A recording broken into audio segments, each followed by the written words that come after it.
Price loan ஆண்டவரும் கர்த்தருமாய் இயேசு கிறிஸ்துவின் வல்லமையுள்ள நாமத்தினால் உங்களை வாழ்த்துகிறேன். இன்றைக்கே சில வசனங்களை பற்றி நம்ம சிலுவையில் நடந்த ரகசியங்கள், அற்புதங்களில் ரகசியங்களை பற்றி நம்ம தியானிக்க போகிறோம். மத்தேயு 27 50-53 வரைக்கும் வாசிக்கலாம். இயேசு மறுபடியும் மகா சத்தமாய் கூப்பிட்டு ஆவியை விட்டார். அப்பொழுதே தேவாலயத்தின் திரசீல மேல் தொடங்கி கீழ் வரைக்கும் இரண்டாக கிழிந்து பூமி அதிர்ந்தது. கண்மலைகள் பிளர்ந்தது, கல்லறைகளும் திறந்தது. நித்திரை அடைந்திருக்கிற அநேக பரிசுத்தவான்களும் உடைய சரீரங்களும் எழுந்திருந்தது.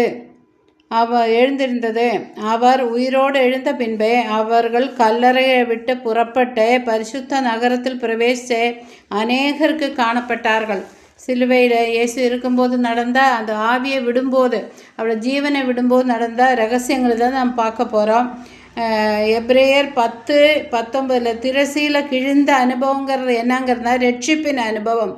இயேசுவினுடைய சரீரம் கிழிச்சுதான், அதாவது அந்த ரட்சிப்பு நம்மளுக்கு கொடுத்தது. அவ்வளோ வேதனை அனுபவித்தது. எல்லாரும் ரட்சிக்கப்பட்டு மனம் திரும்பி பரலோக ராஜ்யத்தில் வரணுங்கிற ஒரே எண்ணம். அப்போ திரசீல மேலே தொடங்கி இல்லை, கீழ் தொடங்கி மேலே வரைக்கும் திரசீல கிழிந்ததுன்னு சொல்லி நம்ம பார்க்கலாம்.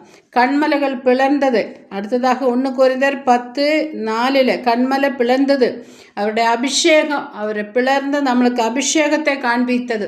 கண்மலை பிளர்ந்து, அந்த கண்மலை கிறிஸ்துவை, அவர் பிளக்கப்பட்டது, அவர் நொறுக்கப்பட்டது.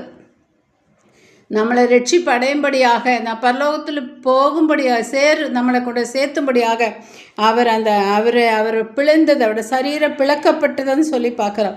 1 தெசலோனிக்கர் 4:16 கல்லறைகள் பிறந்தது. கல்லறைகள், அதாவது கல்லறை திறந்த பிரேதங்கள் எல்லாம் எழுந்து வந்தது. இயேசுவின் உயிர்த்தெழுதலும் அப்படி தான் நடந்தது. இயேசு உயிர்த்தெழுதலும் அது நடந்தது. மரித்த பரிசுத்தவான்கள் எல்லாம் எழுந்தது. அதே போல நம்மளுக்கு இந்த மாம்சத்தின் மரணம் ஒரு முடிவல்ல. திரும்பவும் நம்மளுக்கு நித்தியமாக ஒரு வாழ்வு இருக்குது. நாம் மரித்தாலும் அடக்கம் பண்ணப்பட்டாலும் கர்த்தரோட வருகையில் ரகசிய வருகையில் நம்ம எல்லாம் எழும்போம் அப்படிங்கிற விசுவாசத்தோடு நம்ம காத்திருப்போம். திரும்பவும் நம்மளுக்கு ஒரு வாழ்வு இருக்குது. நம்மளும் நம்ம சரீரத்தில் அப்படியே இதோடு அழிந்து போகிறது இல்லை. உயர்த்தெழுந்த அனுபவம், நித்திய காலமாய் அவரோடு வாழ்கிற ஒரு சந்தோஷ அனுபவம் நம்மளுக்கு இருக்குது. அந்த எதிர்பார்ப்போட, அந்த பிரத்யாசையோட, அந்த எதிர்பார்ப்போட நம்ம காத்திருக்கிறது ரொம்ப அத்தியாவசியம். சிலுவையில் இந்த ஒரு அற்புதம் நடந்தது.